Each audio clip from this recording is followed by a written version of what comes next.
Hello everybody, welcome to divinely guided 7777। कैसे हैं आप सब लोग। मैं आ गई हूँ एक और फ्रेश रीडिंग के साथ, और आज की रीडिंग में हम चेक करेंगे who wants to talk to you and why. तो सॉरी, मैं अपनी बुक सेट कर रही थी कुछ पढ़ भी रही थी इससे पहले। ये टाइमलेस जनरल और कलेक्टिव रीडिंग होगी। जब कभी भी आपकी नज़र से गुजरेगी, ये आपका उस वक्त का मैसेज होगा। मैसेज वही लीजिएगा जो आपको अपनी सिचुएशन से मैच करता हुआ लगे। टैरो में ये मैसेज आए हैं, सब अपने ऊपर इम्पोज मत कर लीजिएगा। तो लेट्स सी कि कौन आपसे बात करना चाह रहा है और क्यों। ये कलेक्टिव रीडिंग होती है, तो इनकी बेसिस पर कभी कोई फाइनल डिसीजन नहीं बनाएं। हमेशा अपनी प्राइवेट रीडिंग लें, मुझसे लें या किसी और से लें, और जब आपको तमाम इन्फॉर्मेशन मिल जाए तभी आप किसी कंक्लूजन पर या डिसीजन पर पहुँचें।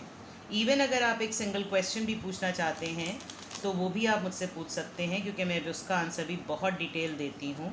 लेकिन एक बात जो मैं क्लियर कर दूं कि एक क्वेश्चन का मतलब ये नहीं है कि वो फ्री ऑफ कॉस्ट होता है। प्राइवेट रीडिंग्स फ्री नहीं है, ठीक है। आप 92 कंट्री कोड ऐड कीजिए और व्हाट्सएप पर मुझे कनेक्ट कर लीजिए। एसएमएस और कॉल्स अवॉइड करें। चलिए जी, लेट्स सी के कौन आपसे कनेक्ट करना चाह रहा है और क्यों। सबसे पहले एनर्जी चेक करते हैं कि कौन है। ट्रेड्स चेक करेंगे, साइंस चेक करेंगे। कौन है जो आपसे कनेक्ट करना चाह रहा है, कौन है जो आपसे कनेक्ट करना चाह रहा है। Tower, okay. द मून, अरे queen of cups, water sign बहुत स्ट्रांग है भाई। डेथ, स्कॉर्पियो, अरे कौन है जो आपसे बात करना चाह रहा है। द चैरियट, अल्लाह अकबर। सारी की सारी सिर्फ और सिर्फ वाटर साइन की एनर्जी है। स्कॉर्पियो बहुत स्ट्रांग है, पाइसीज बहुत स्ट्रांग है, कैंसर बहुत स्ट्रांग है, और कैंसर, स्कॉर्पियो, पाइसीज जो भी है भाई, जो भी इंसान है उसकी तो लग रहा है कि बस हो गई है, बिल्कुल उसकी बस हो गई है। और जो इंसान आपसे कनेक्ट करना चाह रहा है, एक तो ये कि अंदाज़ा ही नहीं था कि आपके और उसके दरमियान इस कदर दूरी आ जाएगी, और इस तरीक़े से आपकी शटअप कॉल जो है वो उसको असरअंदाज करेगी कि अब लिटरली ऐसा लग रहा है कि ये इंसान, ये जो भी पर्सन है, ये लिटरली ये इंसान शॉक में है कि ऐसा क्या हो गया है कि बिल्कुल जैसे बिल्डिंग की बुनियादें जो होती हैं वो हिल गई। बहुत ही डरा हुआ, सहमा हुआ ये इंसान, मतलब इसको समझ नहीं आ रहा कि किस तरीक़े से चीज़ों को जो है वो ठीक करे। और कनेक्ट करने की रीज़न इसलिए है कि आप बहुत ही ज़्यादा मदरली फिगर्ड पर्सन रहे हैं इसके लिए। With the queen of cups, आपने बहुत ऐसे ऐसे मोमेंट्स पर इस पर्सन का साथ दिया है, ऐसे ऐसे लम्हों में आप इसके लिए खड़े हुए हैं। चाहे आप एज में बड़े हों या ना बड़े हों, छोटे हों, लेकिन आपकी जो पर्सनालिटी है वो इतनी बारौब रही है और मोहब्बत करने वाली रही है, शफ़क़त करने वाली रही है कि अब इस इंसान के अंदर इतना ज़र्फ़ नहीं है, इतना हौसला नहीं है कि ये दोबारा से आपसे कोई बात करे। शायद बहुत ज़्यादा ये पर्सन रो रहा है, जो भी है, बहुत इसकी बहुत ही डूब सी, बहुत ही डार्क सी, और अच्छी तरीक़े से इस इंसान को पता है कि क्या स्याह हुआ, क्या सफ़ेद हुआ, क्या गलत हुआ, क्या सही हुआ। लेकिन शायद आप ऐसे हो गए कि अब आप ज़्यादा मेलो ड्रामा में नहीं पड़ते, और आपने अपने हाथ उठा लिए कि भाई वाकई सब अपनी अपनी ज़िंदगी के ज़िम्मेदार हैं। तो क्या ज़रूरत है बिला वजह में किसी ऐसी सिचुएशन में अपने आप को डालने की जब आपकी कदर ही नहीं हो रही। बिकॉज क्वीन ऑफ कप से ऐसा लग रहा है कि जैसे आपने बड़ी डिग्निटी से और अपने आप को आपने रियलाइज़ किया कि आपने कैसे अपने आप को डोरमैट किया हुआ था। और जिस वक्त ये कॉर्ड्स कट हो रहे थे, जो पर्सन आपसे कनेक्ट करना चाह रहे हैं, इनको अंदाज़ा नहीं था कि जब साइलेंस आएगा तो किस लेवल का साइलेंस आ जाएगा। तो इस वजह से ये पर्सन रोता भी बहुत है, डिप्रेस भी बहुत होता है, उदास भी बहुत होता है, इसको दुख भी बहुत होता है कि मतलब क्यों मैंने, मतलब एक अहमकाना हरकत हुई है, और उस अहमकाना हरकत पर इस इंसान ने अपने ही पाँव पे कुल्हाड़ी मार ली और शो ये किया कि जैसे कुछ नहीं होता, 10 चीज़ें ऐसी भी होती हैं। तो यानी ये अपने आप को एक तरीके से मना रहे हैं, एक तरीके से अपने आप को बहला रहे हैं, लेकिन फॉर श्योर अब इनकी बस हो गई है। और बस होने का प्रूफ ये है कि जो कुछ भी आप लोगों के दरमियान ख़त्म हुआ strongly with the tower and with the death, this person wants to start fresh. क्योंकि एक चैप्टर एंड हुआ, नाराज़गी का फेस ख़त्म हुआ, और अब ये बहुत तेज़ी से आपकी तरफ आना चाहते हैं, बिकॉज इनके अंदर अब हिम्मत जो है वो जवाब देती हुई नज़र आ रही है। और इन्होंने जितनी भी हिम्मत जुटाई, इनको लग रहा है कि देन, नाउ एंड नाउ, बस ये वाली बात। बट बहुत heavy, I am so surprise to see कि सिर्फ और सिर्फ वाटर साइन यहाँ पर आया है। या तो ये पर्सन बहुत ज़्यादा उदास है, या तो ये पर्सन बहुत ज़्यादा सेंटिमेंटल हुआ है, या तो ये एक्सट्रीमली इमोशनल हुआ है। हर बात पे, छोटी सी छोटी बात पर इसके आंसू निकल रहे होंगे, और इनको शायद खुद भी नहीं समझ में आ रहा होगा कि इनके साथ हो क्या रहा है। बिकॉज कहीं ना कहीं कुछ ना कुछ ऐसा ट्रिगर हो रहा है इनको, लेकिन अभी तक इनको साइन नहीं मिला है। इनको ये तो पता चल रहा है कि ये उदास हो रहे हैं, ये डाउन हो रहे हैं, इनको रोना आ रहा है, इनका दिल डूब रहा है, लेकिन इनको ये पता नहीं चल रहा कि एक्चुअली इनकी कोई एक ऐसी गलती है जिसमें इनको आपसे माफ़ी मांगने की, या इनको आपसे दोबारा से हाथ मिलाने की, या आपसे सुलह करने की जो है वो ज़रूरत पड़ रही है। अभी तक तो मुझे ऐसा लग रहा है कि इनको नहीं, कोई ऐसी लाइफ में इनके बाद ज़रूर है, क्योंकि ऐसा लग रहा है कि जब कभी भी इनकी लाइफ में कोई हैपनिंग होती थी, तो ये सबसे पहले आपको एक वॉइस नोट ड्रॉप कर देते थे। सबसे पहले कुछ ना कुछ आपको बता देते थे, और बताकर थोड़ा सा लाइट हो जाते थे, और फिर आगे की ज़िंदगी की गाड़ी चलना शुरू हो जाती थी। फिर आप फॉलो अप लेते थे। आप इतना ज़्यादा पीछे पड़ने वाली शख्सियत नहीं है कि मिनट मिनट पे पूछना कि क्या हुआ, क्या खाया, कितना खाया, कितनी मकदार में खाया, क्या किस कलर का खाया, किस कलर का निकाला। मतलब ऐसी कोई चीज़ें जो है वो आप इतना ज़्यादा डिग डाउन नहीं करते। But as a matter of कि कोई आकर अपनी पूरा गुबार निकाल ले, उसके लिए आप हमेशा अवेलेबल होते हैं। तो इस पर्सन को ये भी नहीं समझ में आ रहा, कोई ना कोई ऐसी सडन न्यूज़ ज़रूर है जो ये आपको बताना चाहते हैं। क्योंकि जो अमन की बात है, जो सुलह की बात है, उसके लिए इनको आपका जिसे कहना चाहिए एहसास हो रहा है, लेकिन ये अभी तक पिन पॉइंट करके आइडेंटिफाई नहीं कर सकते, क्योंकि एक डायरेक्शन अभी भी थोड़ी सी डिस्ट्रैक्टेड है विद दिस। अगर आप इसको गौर से देखें, जो दोनों सवारियों में से एक टूल है वो अभी भी टेढ़ी डायरेक्शन पे जा रहा है, लेकिन उनकी कमांड पूरी कंट्रोल में कि ये एक सही डायरेक्शन में आप तक पहुँचें। तो कौन आपसे कनेक्ट करना चाह रहा है? डेफिनेटली एक ऐसा पर्सन जिसने कोई धुआंधार आके, कोई डंडा मार के, कोई गोली की बंदूक की नोक पर कोई आपसे लड़ाई नहीं की, लेकिन हाँ ये ज़रूर है कि किसी बात पर झगड़ा ज़रूर हुआ, और उस झगड़े के बाद काफ़ी हद तक इस पर्सन को लगा कि जैसे ओके फ़ाइन, लड़ाइयाँ तो सबकी होती हैं, हमारी भी हो गई तो क्या हुआ, लड़ाई तो अच्छी मतलब उस वक्त की लड़ाई एक अच्छा फेज़ लग रही थी, लेकिन अब day to day pressure develop हो रहा है, और ये धंसते चले जा रहे हैं खौफ में, डर में, इस चांस को लेने में कि आपको कैसे मनाएं, आपके साथ कैसे करें, कैसे रिकनसाइल करें, कैसी चीज़ें करें, बिकॉज इट्स टू मच। इनको ऐसा लग रहा है इट्स टू मच। अभी भी होप है या नहीं है? इनके अपने दिमाग में एल्यूजन्स हैं, एजम्पशंस हैं कि मैं सब चीज़ें ठीक कर लूँ, सारी चीज़ें सही हो जाएंगी, सब दोबारा से हो जाएगा, लेकिन जब प्रैक्टिकल लाइफ में फ़ेज़ में आते हैं तो करेज की जो है वो कमी डेफिनेटली होती है। नाउ लेट्स सी, अब हम चेक करते हैं कौन आपसे कनेक्ट करना चाह रहा है। वाटर साइन है कोई बहुत strong, Scorpio heavy, Pisces heavy, Cancerian heavy. Otherwise cancer, Scorpio, Pisces में से तीनों में से कोई एक पर्सन ज़रूर हो सकता है। अब हर एक कार्ड को क्लैरिफाई करते हैं और फिर मज़ीद डेक से चेक करेंगे। जो आपसे कनेक्ट करना चाह रहा है, यहाँ पर टावर कार्ड क्यों आया है? किंग ऑफ कप्स, ये आपकी फैमिली में से है, बहुत लॉयल, बहुत जेन्युइन, आपको इससे बेइंतहा मोहब्बत है और इसको भी आपसे बहुत मोहब्बत है। एक फादरली फिगर, एक मदरली फिगर। आप देखें king of cups and queen of cups, इसके अंदर बैलेंस्ड एनर्जी है। ये जो भी पर्सन है, अगर आप इसको मर्दमार किस्म का देखें तो ये उतने ही मर्दमार हैं, और अगर आप इनके अंदर एक ममता देखें तो इनके अंदर उतनी ही ममता है। ये आपकी शील्ड बने रहे हैं, और जिस बेसिस पर लड़ाई हुई उसमें इन्होंने अपनी लॉयल्टी, अपनी जेनरॉसिटी, अपनी डिग्निटी को इन्होंने हिट होते हुए देखा, जो कि इनके लिए बिल्कुल भी बर्दाश्त नहीं था, यानी कहना चाहिए बिल्कुल भी काबिल कबूल नहीं था।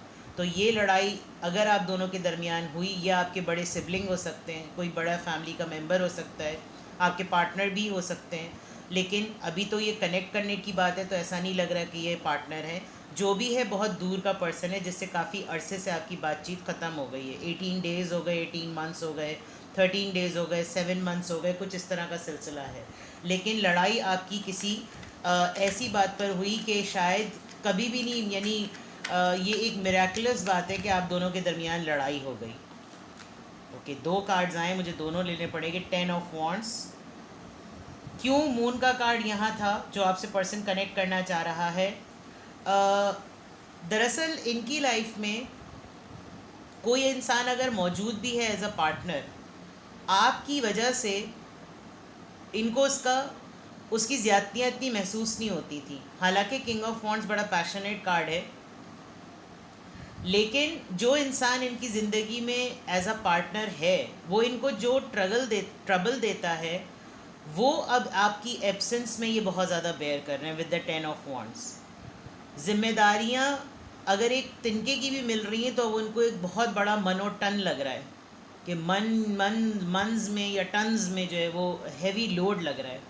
और जब आपके साथ इनका रिकन्सिलिएशन या तमाम चीज़ें पैरेलली ठीक होती थी, तो इनको इतनी ज़्यादा प्रॉब्लम्स लगती नहीं थी। अभी जो है, जो पार्टनर इनके पास है, वो ख़ुद भी स्ट्रगल कर रहा है कि इसके साथ हो क्या रहा है, इसके साथ प्रॉब्लम क्या हो रही है। मिनट मिनट पे रोना, छोटी छोटी सी चीज़ों को इतना भाड़ बना देना, इतना हैवी बना देना कि जैसे पता नहीं क्या मसला हो गया, क्या प्रॉब्लम हो गई, एंड थिंग्स लाइक दैट। तो मून का कार्ड, जो इनको डिप्रेशन हो रहा है, इनका दिल डूब रहा है, वो इसलिए कि पार्टनर होते हुए भी इनको वो सपोर्ट नहीं मिल रही जो इनकी जिम्मेदारियों को डिवाइड कर सके, इसलिए भी ये आपसे कनेक्ट करना चाह रहे हैं। Let's see queen of cups. या तो इनकी ज़िंदगी में 2 लोग थे और उन 2 लोगों के होते हुए इन्होंने आपके साथ मेस क्रिएट किया, और उस मेस में इन्होंने अंदाज़ा नहीं लगाया ये किसको इम्पोर्टेंस दे रहे हैं और किसको इनको टके के भाव नहीं पूछना चाहिए। और उसमें ये हुआ कि वही मौला अली वाली बात के पत्थर चुनते चुनते कहीं तुम ये ना देख लो कि तुम अपना मुखलिस दोस्त यानी हीरा जो है वो गंवा दो, वो वाली बात है। Let's see queen of cups यहाँ पे क्यों है। Page of swords. ये आपकी एक्टिविटीज़ को सर्च करते हैं, आपको स्टॉक करते हैं, और ये देखना ये चाह रहे हैं कि मेरी और इनकी एनर्जी सिमिलर थी, तो मैं अगर इतने डिप्रेशन में और मैं इतनी उदासी में हूँ, मुझे इतना सेंटिमेंटल हुआ है, मेरे इमोशंस इतने हाई हुए हैं, मैं इतना ओवर सेंसिटिव हुआ हूँ, तो इसके अंदर कैसे ठहराव आया हुआ है। ये इतनी मदरली फिगर्ड और इतना फादरली फिगर्ड इसका पर्सोना, इसने कैसे अपने आप को हटा लिया, इसने कैसे अपने आप को डिटैच कर लिया, जबकि ये तो ऐसा इंसान है ही नहीं। तो ये आपको स्टॉक करते हैं। हो सकता है आजकल कोई किताब पढ़ रहे हों, हो सकता है कि बहुत सारे आइडियाज़ इनके माइंड में आ रहे हों, और उस आइडिया को क्रिएशन की फॉर्म में या इम्प्लीमेंटेशन की फॉर्म में लाने में इनको कोई कंक्लूजन ना मिल रहा हो, और आप इनके बेस्ट एडवाइज़र रहे हों, या आपको स्टॉक बहुत ज़्यादा कर रहे हैं क्योंकि इनको हर जगह आपकी एक्टिविटीज़ सही लग रही हैं और सिर्फ मामलात इनके अपने साथ ही ख़राब लग रहे हैं। ख़राब से ज़्यादा मैं कहूँगी खामोश लग रहे हैं। लेट्स सी यहाँ पर डेथ कार्ड क्यों है। डेथ और रीबर्थ के कार्ड से मुझे बहुत होप नज़र आ रही है। 8 ऑफ वॉन्ड्स। यहाँ पर ये कार्ड बिल्कुल क्लियर है कि ये आपसे बात करना चाहते हैं, और शायद यही हमारी रीडिंग है कि who wants to connect with you and why. ये आपसे बात करना चाहते हैं, कम्युनिकेशन ओपन करना चाहते हैं, इसीलिए इनको ये पुराना फेस ख़त्म करना है। चैरियट का कार्ड क्यों है। इनको अपनी गलती का एहसास हो गया है। ये जो भी एनर्जी है, ये जो भी पर्सन है, अगर आप आइडेंटिफाई कर सकते हैं, इसको अपनी गलती का एहसास हो गया, लेकिन जो चीज़ है, जो प्रॉब्लम है, वो है करेज की कमी। इनको एहसास होता है और फिर इनको लगता है माफ़ी मांग ली जाए, ऑफ़र कर दी जाए, बट लेट्स सी करते हैं, यानी आपके साथ दोबारा से पार्टनरशिप करना चाह रहे हैं। ये काफ़ी अरसे तक हर्मिट मोड में वर्गो की एनर्जी है, बहुत अकेले रहे हैं, इन्होंने बहुत सोचा है इस बारे में कि इनसे गलती हुई, और अब हमें इस पार्टनरशिप पर, इस दोस्ती पर, इस यारी पर, इस ट्रायंगल पर, इस तरह की चीज़ों पर मिल के काम करना चाहिए, बिकॉज़ आपका इनकी लाइफ से मिसिंग होना इनको बहुत तकलीफ़ दे रहा है। मतलब अब तो जैसे ऐसा लग रहा है कि जैसे बर्दाश्त से बाहर हो गई है बात, एंड डे टू डे ये प्रेशर जो है वो डेवलप हो रहा है। नाउ लेट्स सी किसको आपने अपने आप से ऐसा डिटैच किया है भाई। कि वो इंसान इतना ज़्यादा परेशान है। एक्चुअली लोग भी कदर नहीं करते, ऑनेस्टली स्पीकिंग। वही कहते हैं ना कि हाथी मरा हुआ भी हो तो 1.25 लाख का जो है वो अपनी मर कीमत जो है वो रखता है, और पत्थर अपनी जगह पे ही भारी होता है। तो लोग जो हैं कदर नहीं करते जब तक वो कहीं आँखों से ओझल ना हो जाए। आँख ओझल पहाड़ ओझल, वो वाली बात। लेट्स सी कि ये एनर्जी क्यों आपसे कनेक्ट करना चाह रही है, ये कौन पर्सन है जो आपसे कनेक्ट करना चाह रहा है। चेंज, ओके, एक्सपेक्टेशन, गिफ्ट, पटाने के सारे हर में हैं, पाथवे, ओके, डिस्पेयर, परेशानी तो है तभी तो आपकी याद आ रही है। Toil and labour, alright, journey, pathway और जर्नी, इनको सिमिलरली बिल्कुल ऐसी रियलाइजेशन हुई है। दरअसल सबसे अहम बात, ये आपके बिहेवियर को चेंज होते हुए एक्सपेक्ट ही नहीं कर रहे थे कि आप इतना इतना रूड और इतना कठोर हो जाएंगे। मतलब आपने शायद गालम गलोच नहीं की, लेकिन जो साइलेंट ट्रीटमेंट आपने दिया है वो ये एक तरीके से ना उम्मीद भी लगाए हुए हैं।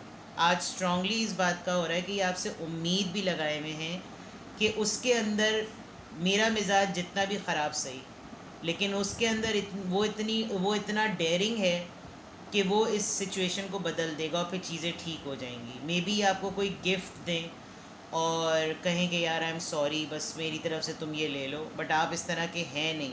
क्योंकि आप, मुझे ऐसा लग रहा है कि आप बहुत ट्रांसपेरेंसी से चलने वाले पर्सन हैं। और वाटर साइन को तो वैसे भी वो बड़े सेंटी होते हैं, मतलब उनको आप जज्बात से ही कंट्रोल कर सकते हैं, उनको प्रैक्टिकल बातें समझ में नहीं आती। तो ये वाला जो मामला है, आपको अपनी डायरेक्शन का पता है, आप काफ़ी मेच्योर हैं, सेंसिबल हैं, मेलोड्रामा नहीं करते। तो आप जो है वो इन चीज़ों पे नहीं पटेंगे। आपको लगेगा कि जिस बात पर, यानी आप इस टावर मोमेंट को रिकॉल करवाएंगे, क्योंकि जहाँ से चीज़ शुरू हुई थी अगर वो प्रॉपरली क्लैरिफाई ना हो, आपका मकसद किसी को घुटने टेक के माफ़ी मंगवाना नहीं है, लेकिन अगर इस लड़ाई के अंदर कोई मैटर रिजॉल्व नहीं हुआ था तो पहले आप कहेंगे पहले इस मामले को रिजॉल्व करो, फिर हम आगे बढ़ेंगे। बिकॉज़ भूल जाने का मतलब ये है कि कड़ियाँ खुली रखना, दरवाजे की कड़ी खुली रहेगी और फिर गलतफहमियाँ और दिल साफ़ नहीं होंगे। आप जब तक आपका दिल गवाही नहीं देगा, आप इस पर्सन को, ये पर्सन आपसे लाख कनेक्ट करना चाहे, आप एक वेलकमिंग वाइब अपने अंदर से नहीं, वो सेल्स या आप अपने अंदर से वो एनर्जी नहीं रिलीज़ कर सकते जो कि इस पर्सन को रिसेप्टिव लेकर आए, यानी आप इसको रिसीव कर लें। आई होप मैंने बहुत रॉकेट साइंस बात ना कर दी हो।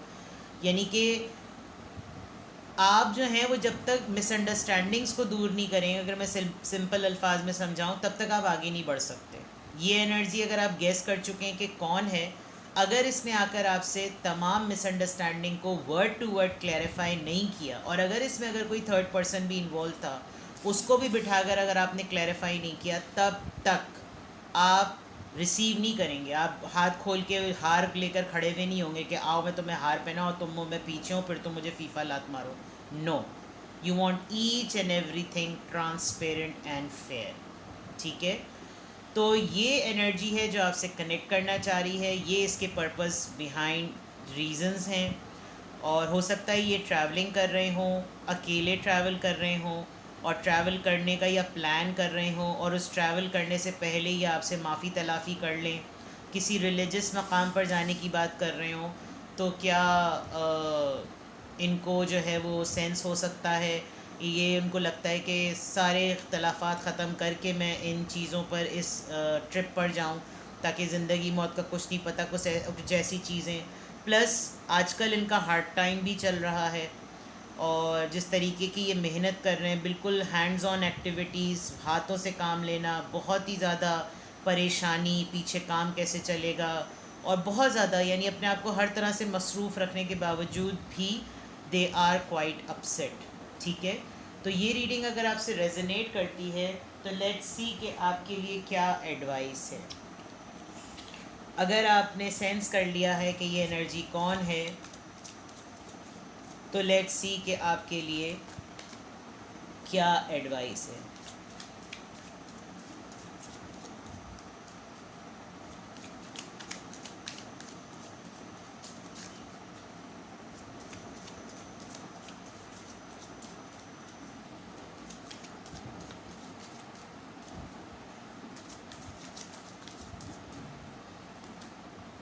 टाइम टू गो।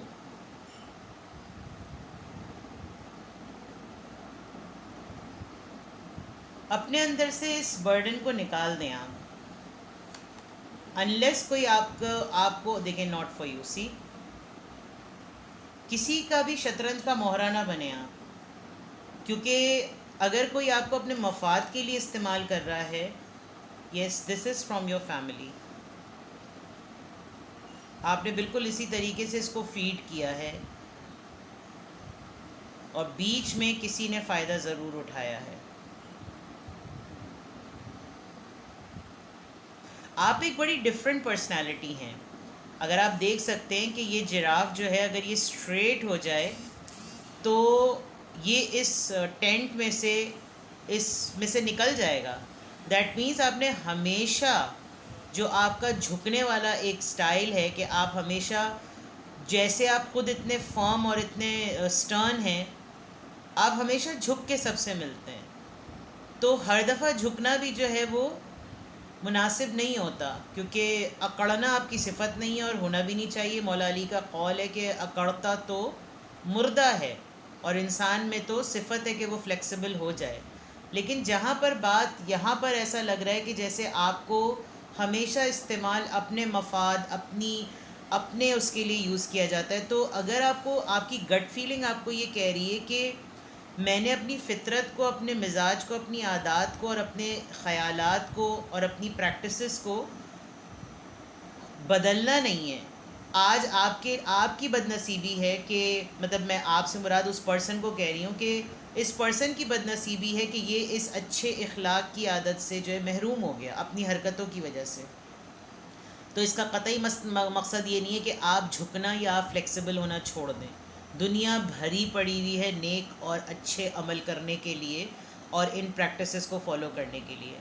अमल सौले, सिला रहमी, नेकी के काम, अमन के काम करने के लिए बहुत से लोगों के ज़िंदगी के ऐसे मसाइल हैं जो आप हल कर सकते हैं। लेकिन किसी ऐसे इंसान ने डिलिबरेटली आपको अपनी ज़िंदगी से कट ऑफ किया और अब वो आपसे कनेक्ट होना चाह रहा है, तो ये उसकी बदकिस्मती है। ठीक है, प्रेशर में मत आएँ, इतना ज़्यादा लोड मत समझें, चीज़ों को जाने दें।